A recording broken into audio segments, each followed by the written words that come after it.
Hello everyone, welcome back to my channel. इस part के start में हम देखते हैं कि पार्क और जेन बार में बैठे होते हैं। जेन दायोन को याद करके बहुत ज़्यादा ड्रिंक करता है। पार्क उसे पीने से मना करता है। फिर जेन अपने घर आ जाता है और दायोन को याद करता है और फोटो देखता है। वो कहता है शायद मैं दायोन को कभी भूल नहीं पाऊंगा। अगली सुबह दायोन और यूनजिन जीसू के कॉन्सर्ट में जाते हैं और बहुत इंजॉय करते हैं। वहाँ जेन और उसकी बहन भी आते हैं। उसकी बहन शॉपिंग करती है। दायोन नीचे देख रही होती है। जेन अपनी बहन को घर जाने को कहता है। उसकी बहन कहती है मैं कुछ और करना चाहती हूँ। जेन उसे कहता है तुम अच्छा काम कर रही हो। ये सब ऊपर से दायोन देखती है और बहुत उदास हो जाती है। तभी उसके पास यूनजिन आती है।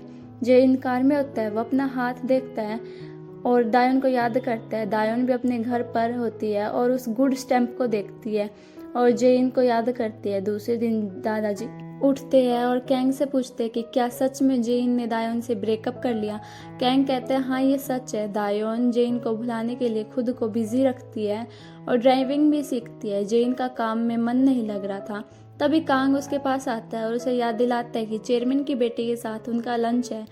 जेन उस लड़की से मिलने जाता है लेकिन उस लड़की से कहता है कि हम एक कॉन्ट्रैक्ट साइन करेंगे। हमारे बिजनेस के बीच में एक कॉन्ट्रैक्ट होना चाहिए, फिर शादी होगी। वो लड़की कहती है शादी कोई बिजनेस नहीं। जेन कहता है तुम पहले भी डेट कर चुकी और ये शादी सिर्फ एक बिजनेस है और कुछ नहीं। हम दोनों एक दूसरे के लिए नहीं बने। ये कहकर वो वहां से चला जाता है। दूसरी तरफ जेन की मॉम दादाजी से कहते हैं जेन जो कर रहा है वो सही है। दादाजी कहते हैं वो एक दूसरे को पसंद करते हैं। वे सिर्फ कॉन्ट्रैक्ट की वजह से अलग हुए। जेन की मॉम दायोन से मिलने स्कूल जाती है पर वो उससे मिलती नहीं। वो उसे देखकर वापस आ जाती है। फिर दायोन यूनजिन और उसके भाई के साथ खाना खाने रेस्टोरेंट जाते हैं। यूनजिन का भाई कहता है मैंने दायोन के लिए एक लड़का ढूंढा है। वो लड़का बहुत अच्छा है और वो एक डॉक्टर है। दायोन तुम एक बार उससे मिलो तो अगर वो तुम्हें पसंद नहीं आया तो कोई बात नहीं। फिर वे तीनों यूनजिन की शॉप पर जाते हैं। दायोन वहाँ कुछ ड्रेस पसंद करती है। यूनजिन का भाई उससे कहता है दायोन खाना भी सही से नहीं किया। दायोन बहुत सारे कपड़े लेती है। यूनजिन उसके लिए सब कपड़े पैक कर देती है। फिर दायोन अपने घर पर आ जाती है। वो फ़ोन में जेन के बारे में सर्च करती है। तभी उसके पास उसकी मॉम की कॉल आती है। उसकी माँ उसे ब्लाइंड डेट पर जाने को कहती है। दायोन मान जाती है। तभी बारिश स्टार्ट हो जाती है। दायोन जेन के बारे में सोचने लगती है। वही जेन भी दायोन को याद करता है। अगले दिन दायोन उस लड़के से मिलने जाते हैं। फिर वो रेस्टोरेंट से बाहर आते हैं। वहाँ जेन भी आया होता है। वे दोनों एक दूसरे को देखते हैं। वो कुछ बोलते नहीं है। दायोन वहाँ से चली जाती है। दायोन बस स्टॉप पर आती है और बहुत रोती है। जेन सोचता है कि दायोन को कॉल करे या नहीं, पर वो कॉल नहीं करता। यूनजिन तेहा से मिलती है। वो तेहा से कहते हैं हम दायोन और जेन को फिर से मिलवाते हैं। हमें उनके लिए कुछ करना चाहिए। तेहा उससे कहता है मैं इतना अच्छा भी नहीं हूँ और मुझे किसी के लव मैटर में इंटरेस्ट नहीं है। ये कहकर वो वहाँ से चला जाता है। दायोन डेट पर उस लड़के के साथ रेस्टोरेंट में आते हैं। वहाँ जेन और तेहा भी आते हैं। वे दोनों दायोन को देखते हैं। तेहा कहता है हम कहीं और चलते हैं। वे दोनों बाहर आ जाते हैं। फिर तेहा यूनजिन की शॉप पर आता है और यूनजिन को जेन के बारे में बताता है और कहता है अगर मैंने न्यूज़ से कुछ सुना तो ये तुम्हारी जिम्मेदारी होगी। यूनजिन कहती है न्यूज़ एक्सपोज करने से कोई फ़ायदा नहीं। दायोन ऐसा कुछ भी नहीं करेगी। जेन ऑफिस में होता है और सोच रहा होता है कि दायोन किसी और को डेट कर रही है और उन दोनों के साथ की फ़ोटो डिलीट करने की कोशिश करता है पर वो कर नहीं पाता।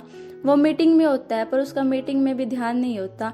दायोन अपने घर आ जाती है और वो लड़का उसे छोड़ने आता है। उसके बाद वो ऊपर आती है तो वहाँ जेन आया होता है। वो उसे देखकर घर के अंदर जाने लगती है। जेन उसे रोकता है और कहता है तुम्हें वो लड़का पसंद है क्या। दायोन कहती है तुम्हें ये सब क्यों पूछ रहे हो। जेन कहता है तुमने उससे मिलने के लिए हाँ क्यों किया। दायोन कहती है अब हम अलग हो गए हैं। मैं दूसरे से मिलूं या शादी करूं इससे तुम्हें क्या। तभी जेन उसे हक कर लेता और कहता है दूसरे लड़के से मिलना मत और ना ही बात करना। फिर वो उसे किस कर लेता और कहता है अगर तुम सब संभाल लोगी तो मैं भी पीछे नहीं हटूंगा। तुम्हें अपनी जॉब छोड़नी पड़ेगी। तुम्हारे पास हर समय बॉडीगार्ड रहेंगे और रिपोर्टर भी।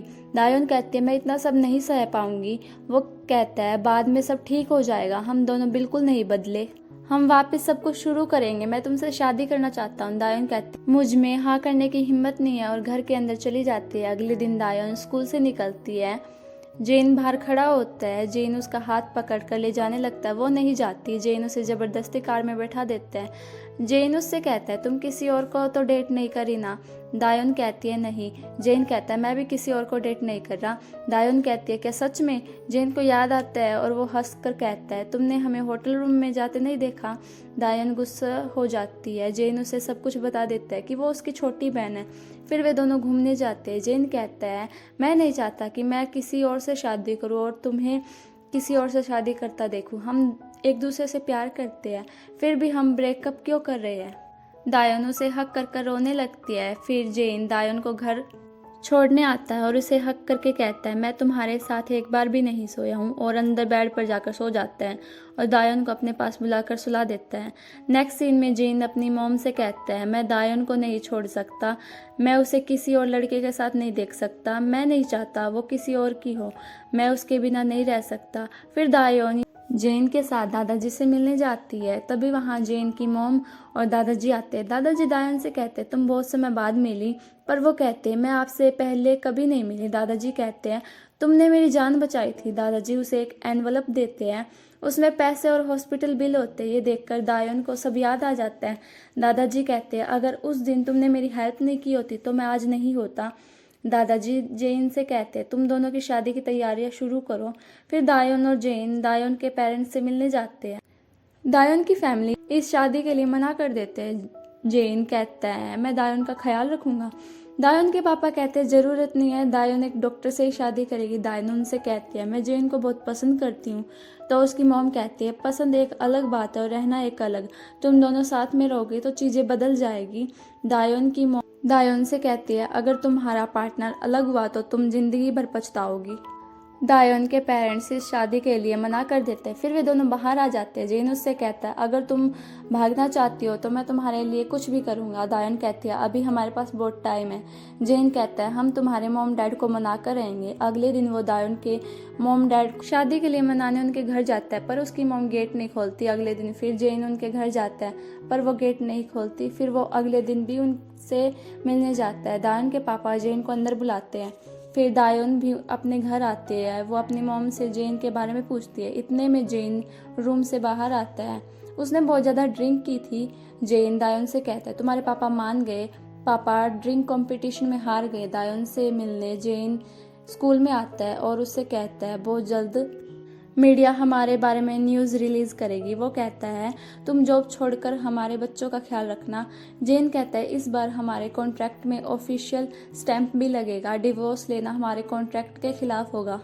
जेन उसे चेयर पर बिठाता है और उसे प्रपोज करता है। दायोन बहुत ज़्यादा खुश हो जाती है और उसका प्रपोजल एक्सेप्ट कर लेती है। फिर हम देखते हैं यूनजिन वीडियो रिकॉर्ड करती है। जेन और दायोन की शादी होती है। वे दोनों बहुत खुश होते हैं। जेन और दायोन घर पर होते हैं और अपनी शादी की वीडियो देख रहे होते हैं। वीडियो में तेहा भी होता है। तेहा यूनजिन से कहता है तुम्हारे पास टाइम है मेरे लिए। तभी यूनजिन वीडियो बंद कर देती है। दायोन ने अपनी स्कूल की जॉब नहीं छोड़ी थी और वो साथ ही बिजनेस क्लासेस भी ले रही थी और घर भी संभालती थी। दायोन अपनी मॉम के साथ म्यूजिक कॉन्सर्ट में जाती है। तभी एक लड़की कहती है ये क्लासिकल म्यूजिक बहुत अच्छा है। उसकी मॉम कहती है मेरी बेटी को म्यूजिक में बहुत नॉलेज है। और दायोन से पूछते हैं तुम्हें कौन सा म्यूजिक पसंद है। तो वो कहते हैं मुझे जीसू के गाने पसंद है। तो वो औरत कहती है पॉप म्यूजिक तो बच्चे सुनते हैं, तुम्हें तो म्यूजिक की जानकारी नहीं है। जेन की मॉम कहती है जीसू दोनों गाने गाता है। वो कहती है दायोन एसएच ग्रुप की मालकिन है। रात को जेन ऑफिस का काम कर रहा था। दायोन बुक पढ़ती पढ़ती सो जाती है। सुबह वो ऑर्फनेज जाती है। लोग दायोन के बारे में बात करते हैं कि दायोन को बहुत कुछ मिल गया। तभी वहाँ जेन आता है और दायोन के पास आता है और उससे सामान खरीदने लगता है। तभी उन्हें ही सब देख रहे थे। दायोन काफ़ी ज़्यादा थक जाती है। तभी वो कमरे में जाने लगती है। तभी उसे चक्कर आ जाते हैं। डॉक्टर घर पर आती है और बताती है दायोन प्रेग्नेंट है। वे दोनों ये सुनकर बहुत ज़्यादा खुश हो जाते हैं। अगले दिन तेहा यूनजिन को एसएच ग्रुप की पार्टी में लाता है। यूनजिन उससे पूछती है क्या तुम उससे प्यार करते हो। वो हाँ कहता है। यूनजिन कहते हैं मैं तुम्हें सिर्फ डेट करूंगी, शादी नहीं। पर तेहा उससे शादी करना चाहता था। दादाजी स्पीच देते हैं और दायोन के बारे में कहते हैं कि वो किसी की भी हेल्प करके बदले में कुछ नहीं चाहती।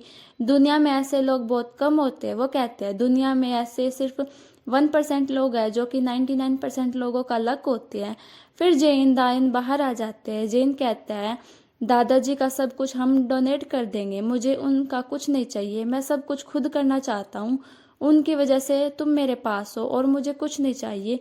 वो दोनों काफ़ी खुश होते हैं और यहीं पे ये ड्रामा ख़त्म हो जाता है। मिलते हैं नेक्स्ट वीडियो में, तब तक के लिए बाय बाय।